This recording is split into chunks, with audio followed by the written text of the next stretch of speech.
Welcome back, Liberators. I trust you are well. I thought it would be fitting for our first episode to begin with the origins of communism. Today, we will be talking about François-Noël Babeuf, or also known as Babeuf. I do apologize if my pronunciation is incorrect. He is considered by many to be the first communist revolutionary. François-Noël Babeuf was born in November 1760 to Claude Babeuf. Claude Babeuf served in the French Royal Army until 1738, when he deserted the French Royal Army for that of Maria Theresa of Austria. There he rose to the rank of major. Claude was pardoned in 1755 and decided to return to France. Soon after returning, he sank into poverty and had to work as a casual laborer to support his wife and family. I presume Claude did not earn much, resulting in François having to endure some pretty difficult times during his childhood. François' hardships actually started from birth. He was in such a poor condition that he was not expected to live. This was due to poor conditions in which his mother lived while pregnant. One can see how a string of hardships could have affected François' worldview and political opinions. François started out as a domestic servant, and from 1785 he occupied the office of commissaire à Ethereum. I have no idea what this title exactly means, and I do apologize if I mispronounced that. But perhaps you guys can let me know in the comments below exactly what it meant. But from my understanding, it basically meant that his job was to assist nobles and priests in the assertion of their feudal rights over the peasants. In 1788, the year prior to the French Revolution, Babeuf found himself at the peak of his career as a land agent. He had a lot of clients among the nobles and the clergy, thus becoming a wealthy man.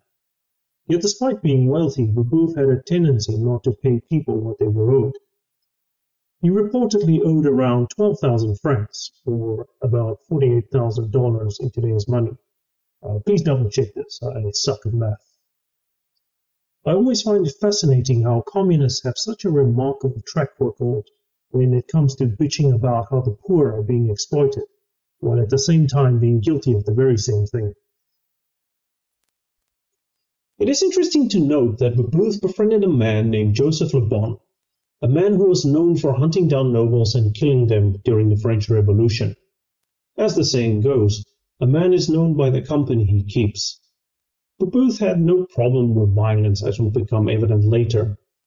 So many times we hear, real communism is not violent. I call bullshit.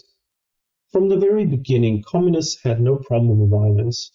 Even a man named Morelli, who predates Babeuf, and perhaps I'll make a separate video about him, believed that, and I quote, coercion is assumed as necessary to prevent the backsliding of individual members of the new society, referring to the utopian society the commies crave for. Morelli went on to say, and I quote again, strong fortresses in deserted places were necessary, where criminal or recalcitrant persons, in other words, uncooperative people, are to be confined for a time, or in extreme cases for life. Can you say gulag? Keep in mind, this was back in the 18th century, way before Karl Marx came along. Again, we can see that from the very beginnings of communism, that violence and coercion is very much part of the ideology. You cannot have one without the other. Another thing you always hear commies talking about is the common good for all humanity and how they strive for true equality. This was no different in Babeuf's days. On the surface, equality sounds good, but what does that exactly mean? If we say that everyone should be equal under the law, then yes, we can all agree that's a good thing.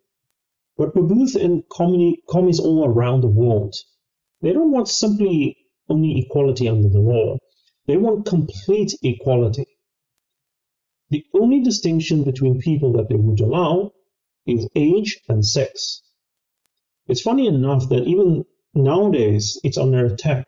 You can't make any distinction between sex anymore. It's only a matter of time before age will be under attack as well. I guess it's already happening, since in certain circles, some people are normalizing pedophilia. I guess it's because there shouldn't be any difference in age as well. I wonder how far can we push this equality thing? Perhaps, maybe we should round everybody up and nobody is allowed to look better than the other guy. If anybody has a nicer looking face, well, their face should be scarred so that everybody else, everybody can look the same. Nobody should have any advantage when it comes to sexual market value, for example. How about women? Perhaps all women should have the same breast size. And if your breast size is too big, well, we'll just simply chop it off. It sounds crazy, but how far can we push true equality? You see, there are pretty much almost an infinite amount of differences between people. And you can keep on pushing and pushing and pushing to try and get perfect equality. How about people's feet size? Some people have bigger feet than others. Or some people can run faster than others. Those people are not equal. Perhaps we should perform some sort of surgery on them so they can't run as fast as they used to. So you can see that equality can lead you down to a very dangerous path. And it's something that we should really be careful of. Any politician or any so-called person of the people that keeps on talking about true equality for all, be very wary of those people, because in the end they want true equality for everybody else. We'll see this as we talk about communism, that they always want equality for everybody else but themselves. Babeuf asked whether there should be any distinctions at all between men. He used Native Americans as the perfect example of a society where they have no distinctions between people. Like, seriously, is this guy retarded? He obviously doesn't know what he's talking about. I mean, obviously they had chiefs, leaders, members of or heads of households, family members. No tribes warring for resources.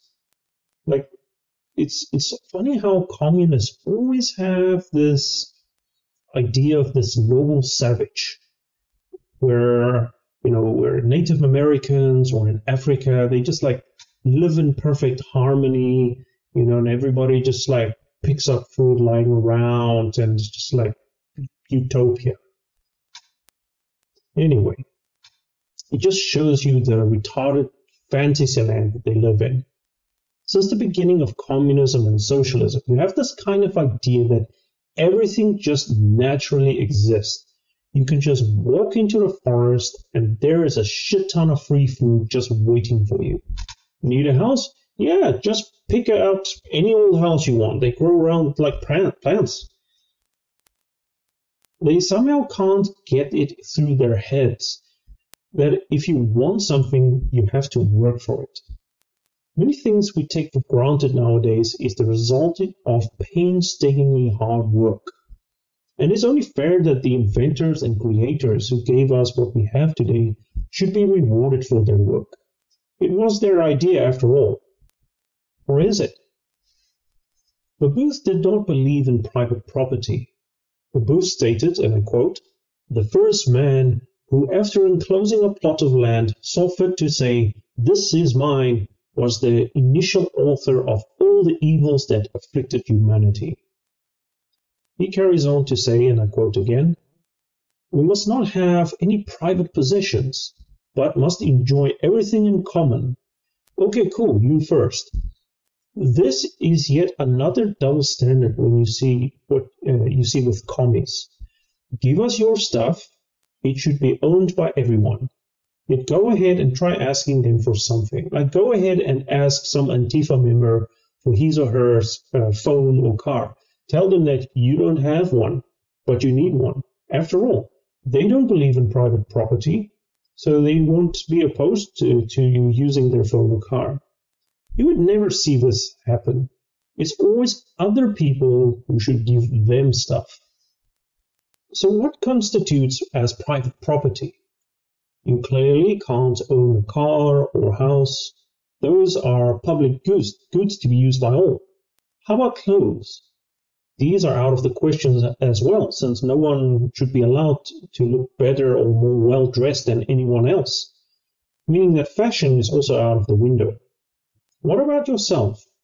Do you own yourself? The answer is no. Your body does not belong to you. Therefore, your ideas that you come up with does not belong to you either. Anything you create belongs to the public or the state. This is all part of their equality. They want no rich and no poor, no leaders and no governors and no kings. Except for the enlightened few, of course. I mean, someone has to keep the rabble in check. Remember what I mentioned earlier about Morelli? You see, communists will claim that there should be no leaders, just the people.